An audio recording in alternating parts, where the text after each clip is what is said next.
Should you continue renting or buy a home? Most people think there's an obvious answer. Buy the house, build equity, chase the American dream. But today, it's not that simple anymore. Depending on where you live, how long you want to stay there, and what you do with your money, following the standard advice could make or break your financial future. And that's no exaggeration, because the decision to buy a home isn't really about today's mortgage payment. It's more about what happens in the next 10, 20, or 30 years with things like property taxes, maintenance, buying and selling costs, and rent increases. And the biggest hidden variable of all, opportunity costs. What happens if instead of putting your cash into a house, you invested somewhere else instead? That decision alone could potentially change your financial future by 6 or even 7 figures.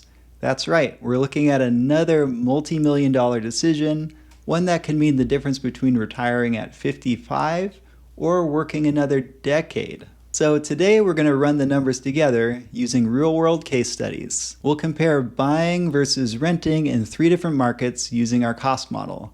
And when we're done, I'll give you the spreadsheet I built for this video completely free so you can plug in your own assumptions and move forward with confidence before signing a 30-year commitment. Today we're cosplaying as the average American, which means we're married with 0.6 kids, 0.7 dogs, and 1/2 of a cat. And we're about to relocate our entire family to Atlanta, Georgia, which is about as average as any other housing market in America, which begs the question, should we purchase a house here or should we rent? We've been making eyes at this cute 3-2 in southeast Atlanta. It's got a fenced-in yard for a dog, it's close to transit, the street looks decent. They're asking just under $440,000, which is very slightly above the national average right now. We'd be using the most common method to finance our purchase, of course, which means we'd put 20% down, lock in a 6.5% rate, all before paying $2,224 per month to the bank for the next 30 years. Now, what if we chose not to buy right now? Well, of course, we could rent. In fact, here's a charming older home less than a mile down the road from where we were just looking to buy. It's on a street that actually looks a little bit less busy. It's also a 3-2, and it's renting for just under $2,400 per month. So on our journey to Atlanta, we've defined our first fork in the road. On one side, we could buy a house and build equity over 30 years. On the other side, we would rent, potentially saving money in the short term. But if we look 30 years into the future, can you guess which option will cost us more overall? The answer will surprise you, or maybe it won't. Let's find out together, starting with one of the single biggest misconceptions in all of personal finance. That is, paying rent is throwing money away. Is it really? Not exactly. First of all, you're actually paying for a place to live. It's not like you're lighting your cash on fire. But more to the point, only a portion of the money you would spend buying a home actually builds equity.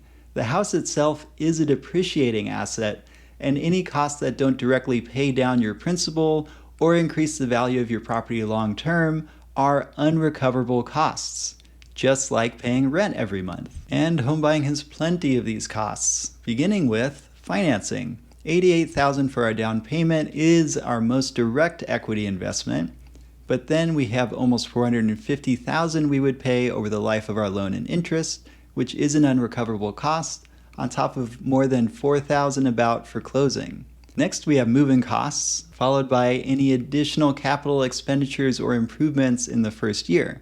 Maybe we want to upgrade the electrical panel, or we need to, and maybe we want to replace some windows. These costs are only partially recoverable, similar to any ongoing capital expenditures or maintenance costs. 1 to 2% per year of our home's current value. To cover both of these is a common rule of thumb. We'll go with at least 1.5% because the house we're looking at in Atlanta is over 100 years old. And finally, we have ongoing monthly costs, things like water, sewer, trash, insurance, HOA dues in some neighborhoods.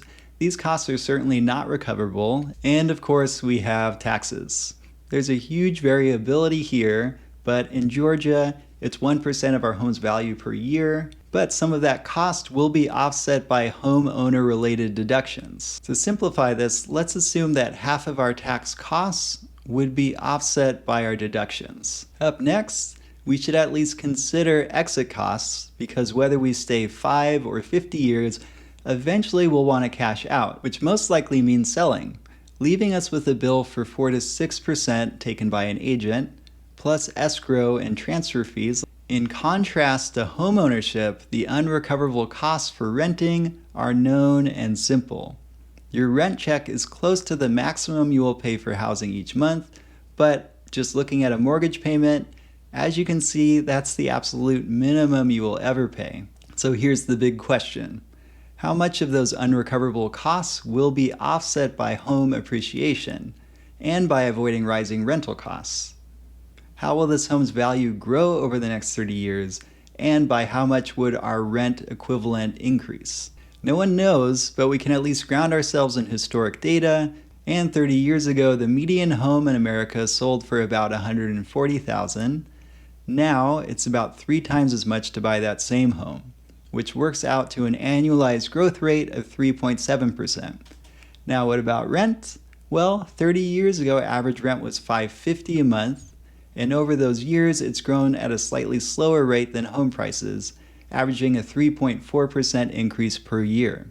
And now our comparison is finally taking shape. We can see how costs evolve over time in each scenario. And something very interesting is happening. Initially, we would save money by renting, but in year 15, halfway through our mortgage, our monthly costs of owning actually falls below renting. Overall, buying costs slightly more than rent, but that's a very small price to pay for a fully paid off home after 30 years. At first glance, buying looks like the clear winner here. Case closed. Buy the house. Not so fast, because we forgot one absolutely massive variable.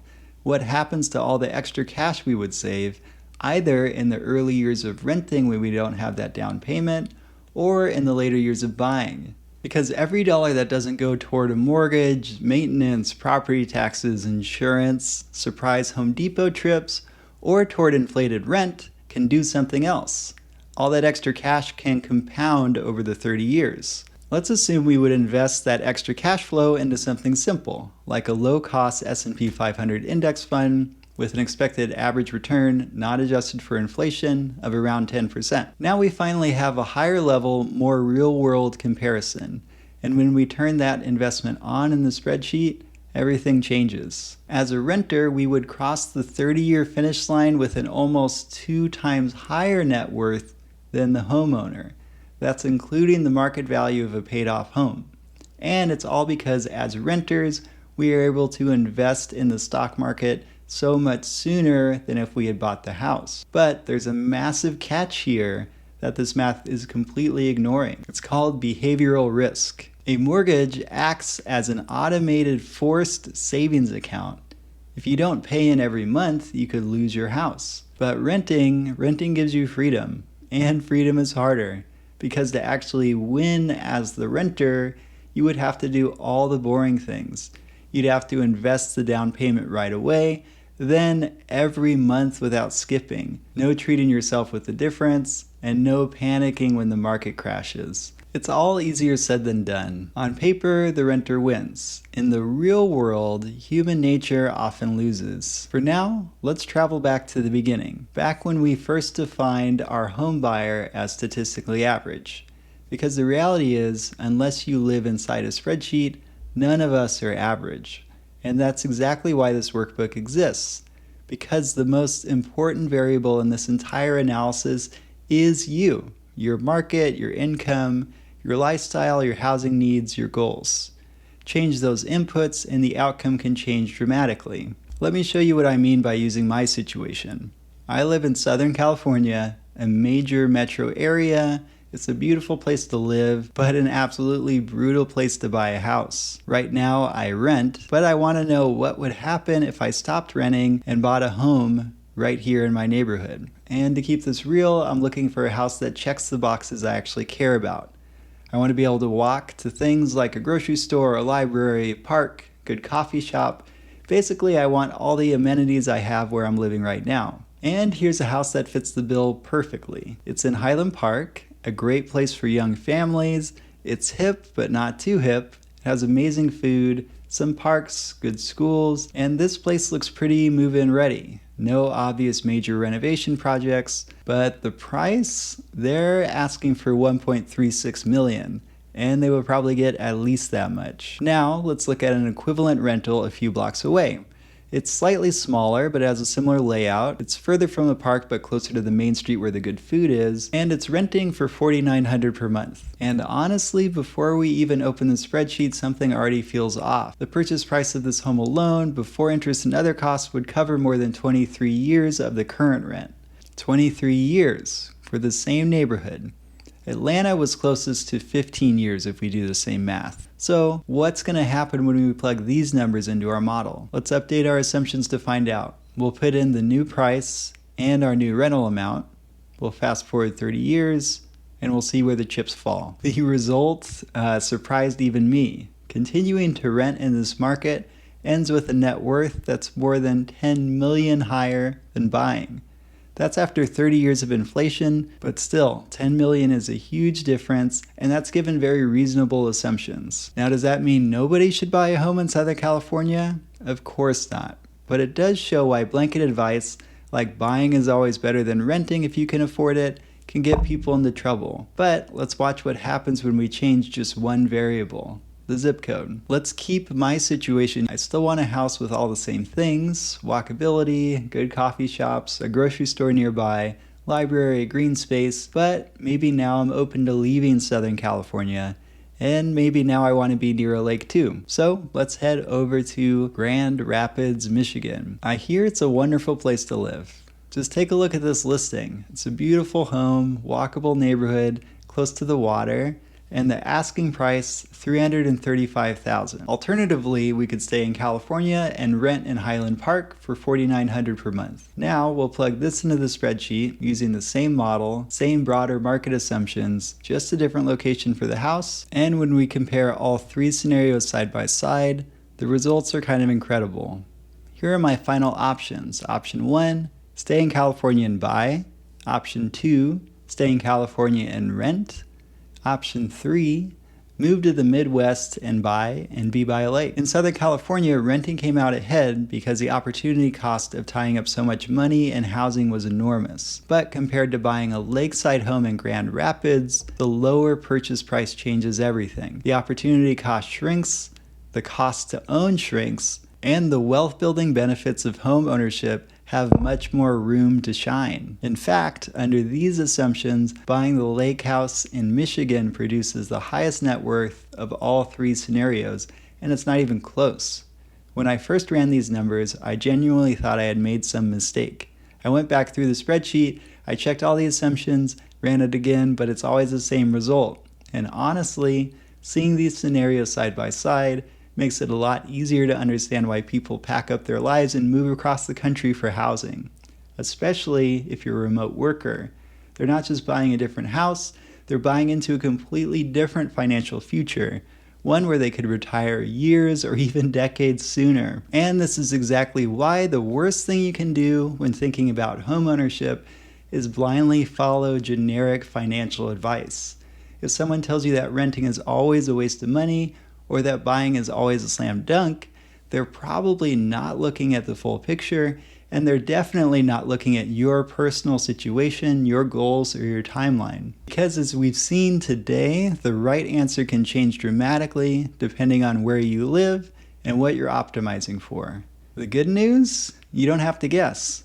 In the description below, I've included a free version of the exact spreadsheet we just used in this video. When you open it up, keep it simple, start with rough estimates, then refine your numbers as your plans become more concrete. My goal isn't to convince you to rent, and it isn't to convince you to buy. It's simply to help you understand the trade-offs before making one of the biggest financial decisions of your life. If you want to go deeper on the hidden costs of homeownership, check out the next video. I'm Kev, thanks for watching, I'll see you next time.